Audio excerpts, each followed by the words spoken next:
Before we start, I can tell you the story about Monaco that somebody brought out is completely untrue. So you do not need to ask me the question. What story is that? I don't know. Dan told me. I don't know about it. Monaco president said Yes. he would like one day to go back to Monaco. Yes. But you don't? No. I'm happy here. Okay, so Andy, you can go. Team news, Arsene. How has everybody been since international? Look, we have been hit a bit hard with Koscielny coming back, with his Achilles being worse, and of course discovering the Ozil injury that we thought is nothing because he finished the game, and he's out for a while now, for I think at least 6 weeks. For the rest, the positive news is that Walcott is back in full training, Serge Gnabry is back in full training, Arteta is back in the squad, and we have as well Giroud is ahead of schedule, you know.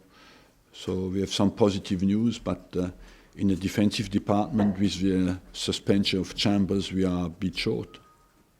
In terms of Theo, is he effectively available for selection now? No, we will play tomorrow night in the under-21. He has been out for 9 months, Theo. He needs to find back some rhythm in the game and as well as the confidence to go into contact. Your detractors would say that allowing Mesut to finish the game after he tells you he heard a crack in his knee wasn't the best thing to do. What's your defence to allowing him to play on and listen to your medical staff? Look, he told me that once it was discovered on the scan. He didn't tell me anything during the game. I didn't even know. What happened during the game is that at half-time, just before we went out, physio told me he has a little pain at his knee, but it's not bad. And he wanted to go on. And I told him, if you don't feel well, tell me and they take you off straight away. What he did never do during the whole game, and after I left him on, because we're in a position ready to score a goal, and he can deliver a final ball. Then after the game, he went to Germany. With Germany, they thought at the start it was nothing, and they gave him, we played on Sunday, they gave him, Monday of course he was off, they gave him Tuesday off. He was supposed to practice on Wednesday, and Wednesday morning he said he can still not practice. Then they sent him for a scan, and in this scan they discovered that he had a knee ligament injury that is quite serious. Is there an element of this situation that might be good for him in terms of a rest? He's had a lot of football over and on. That's the only positive is that he will get the rest that he had not maybe enough after the World Cup. Although I must say, I gave them until the 11th of August, and they played the final on the 13th of July. That was quite a month. That should be enough after a big competition. England's under-21s have qualified for the championships next summer. How do you feel at this point about players who are playing senior England football playing for the under-21s? You've got some key. You know my thinking about that. Once a guy has moved up to the full national team, you put him down, he's never good. And apart from the fact on the selfish front, for us, when a guy has played 50 games, it's better he has a good rest during the summer. But most of the time, when they move down, they are not completely at their quality. Am I right to think that on French TV you've apologised for what happened with Jose Mourinho on the touchline and maybe changed your stance from when we last spoke to you? Look, I said what I had to say about that. It has been reported to many medias, and I don't think there's anything more to say about that. Thank you. Okay, good. Can I move on to the whole game and just what your thoughts are about them at the moment as a team? At the Hull City. Whole City. Rosicky? Whole city. Whole city. Sorry, am I not Okay. You know what I think about the Hull game is that the Hull game. Yes. I understood the whole game. It's the Midlands time. Sorry.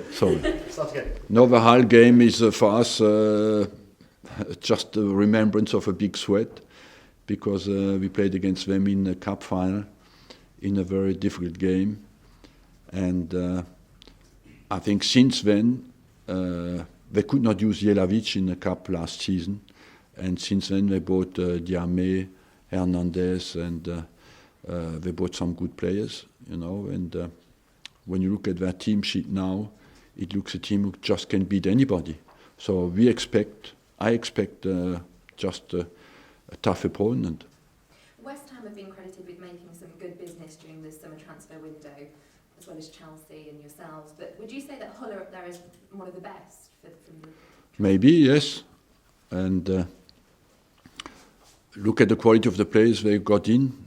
You can say yes, they have top quality. They bought top quality. You mentioned about Walcott and him being back in training. Gnabry, can I just elaborate on that? Would he be in contention to play? Gnabry is like Walcott. He has been out. He has been a bit more in and out. Yet no big surgery, but he's not completely ready today. He's even a bit behind Walcott, and I think both of them will not be involved. The one I forgot to talk about is Ramsey. Ramsey will be back in full training on Monday, and he will be in the squad certainly for Wednesday. Arsene, could I ask about Lauren Koscielny? His fitness, will he be available for Saturday? No. And he has an Achilles problem. He has an Achilles problem who got worse. He finds it difficult to play with it at the moment. You know, you can only trust what the player says. He doesn't feel ready to play, and he will not play on Saturday. What about for Anderlecht, or is he out for a while, or is it a kind of press managing?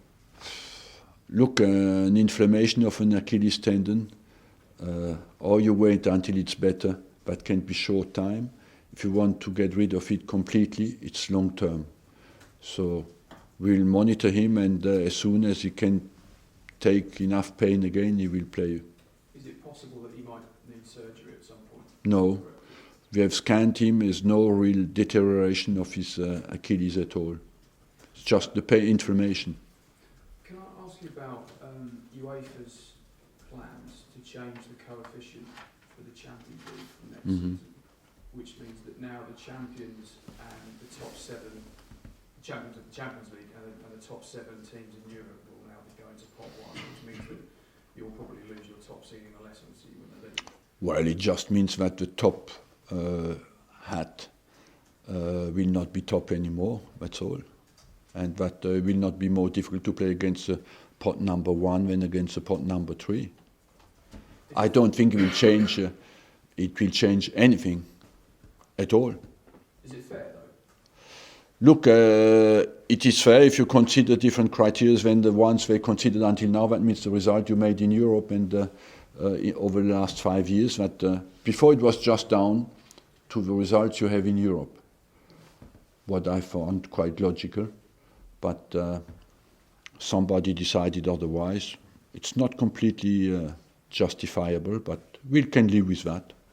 Because it just seems For me, it's not a big problem. Oh, okay. Because, I mean, on the one hand, UEFA talk about financial fair play and all of that, but then this seems to be a sort of case where teams that have spent money suddenly become... Yes, it is advantaging the teams who do not respect the financial fair play. That's the only negatives of it. Jim? Arsene, you turn 65 at the end of the month. Mm-hmm. What are your recollections of your thoughts when you first started on your coaching career? Did you ever envisage that at this time of life, when most of us are looking forward to maybe the golden watch and doing a bit of gardening, that you'd still be going strong in the job? No, I think I have to accept my fate. I'm maybe been very lazy in a former life and have to come back to work for the laziness I've shown before. And I accept that I enjoy it and I'm ready to fight as long as I can. And when you come from where I come, where I started, and you look back a little bit at my career, you know that one quality you need to have is to fight, because nothing could. My father was not in football. I had no red carpet to get where I am, and I had really to fight and to work hard every day, and that's what I did. And as long as I'm capable to do it, I will do it. Is that maybe the one piece of advice you would give now to the young Arsene Wenger starting out? The only advice I can give to people, I think we are all gifted for something different in life, is try really to identify what you love and give it all. Okay, last couple, Jim. Just Last on couple, thank you. mention something about Anderlecht next week. This could be viewed as the easiest of the ties in the group. Is there a danger if Arsenal view it as that? Because obviously... Yeah, it's a big danger, because in the Champions League, we just spoke about experience. The only thing I know, you win nowhere easy in the Champions League. What is for sure, for us, because we have lost at Dortmund, it becomes a vital game. Like a Hull is a vital game for us. For you, does that away record in Europe start to puzzle you? Why you can get some great performances like you had at Dortmund last season, and then still some poor ones like in Napoli and Dortmund this year? Yes, although Napoli, when you look at the history of Napoli and Dortmund, they do not lose many home games, you know, and where we were more guilty at Dortmund, you can understand. Real Madrid lost 4, and by 4 goals, you know, and I was more concerned about the quality of our performance. You can accept that you can go to Dortmund and on a good day you can lose a game, but our performance was not good enough. Can I just take on team Rosicky? Did he come back with a problem as well? Rosicky came back with a kick on the calf. He's supposed to practice today. He didn't play the second game because of that, but he should be available for Saturday. Okay, last one then. Arsene, Jose Mourinho says that there's no racism in football in regards to the lack of ethnic minority managers across the football and Premier League. Do you agree with him, and what are your thoughts on the Rooney rule?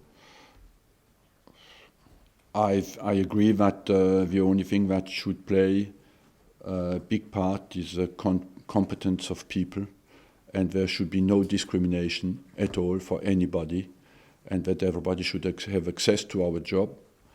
And if I tell you where I come from, I think I had that luck, that people trusted me in life, and you would want that to be the case for everybody.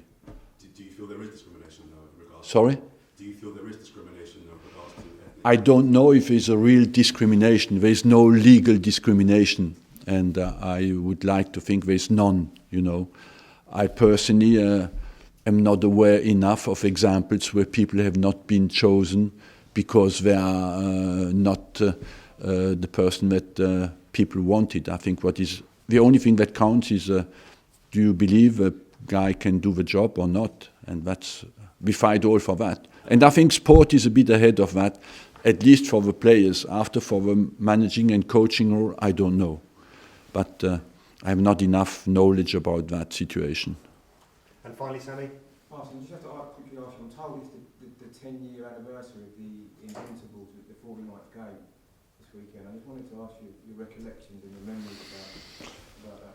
You know, at the time when you do it, it just looks normal and natural. Today, when I look back at the photos and I see the quality of each player, I think that's where you realize that it was an exceptional team. Not only those who played regularly, but as well those who were on the bench. And I think it has never been done in the Premier League until now. And nobody, don't remember that anybody won a championship without losing a game. And I'm very proud of that, because it's not a lot of room to do better. Apart from that, of course, the quality of the players I had was absolutely exceptional. What are you going to say at the AGM, Arsene? Can you just give us a little feel for that, please? Can you give us a feel for what you will say at the AGM, please?